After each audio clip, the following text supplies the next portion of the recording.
Well, I've been sort of in and out of recovery all my life, you know, it's just one of those things. And really I have to say, my friend Fat Tony, DJ Fat Tony, was the person that... Hero of the hour, yeah.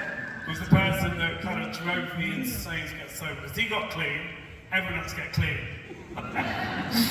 He told us on drugs, everyone had to be on drugs. And when he got clean, everyone had to get clean. And it was like an order.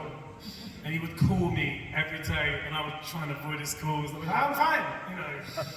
I even bumped into him one day, and I was like, literally, my leg was shaking, I was so high. And he was like, you're off for a nut. And I was like, no, I'm not. I'm going to see my lawyer, I'm totally fine. And it was just the hounding of Tony that I was like, you know what? If he's not going to be on drugs, life's going to be really boring anyway, so I'm not going to get sober. When you went to your first meeting with him, did you think this was going to be an absolute turning point in your life, or were you just kind of going along to keep him quiet? No, I knew I had to be there. There's no question. I was in the right place. Even though it was like a really brightly lit room in Goswell Road, I got off at the wrong stop, I had to walk up the hill, I was still smoking. That only said I was like Darth Vader, I was like... And I said, no, I just didn't want to be there, but I knew I had to be there. I was like, just stay. You do that thing again, God, this person. Oh my God. But then, what they teach you is to look for the similarities, not the differences. I see. Don't look for things that are going to separate you from what's going on. Look at the truth of what's going on, and don't start thinking, oh yeah, but he's posh, or, you know, whatever, he's straight, or whatever it may be, because eventually you'll hear your story. And is that right? And it won't be unique. Someone will just say it and you go, oh my God, that's what I do.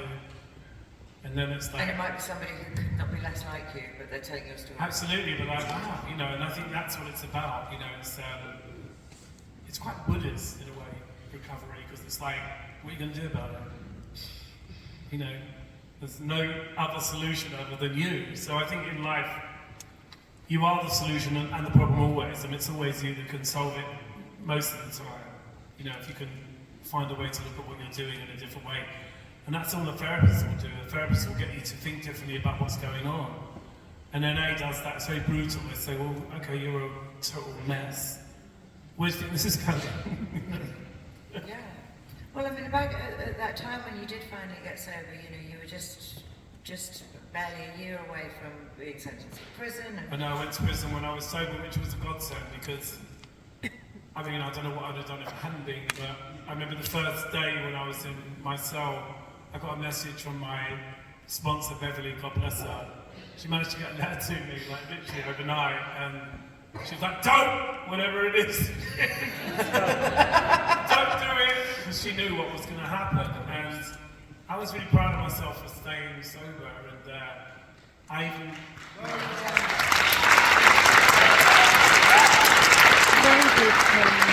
I told my mum, you get key rings and cheers. She goes, well, why did you take drugs in the first place? God, no. The idea that people cheered you for being sober was so beyond my mum's. You know, clip around the ear. Where did you think you were going?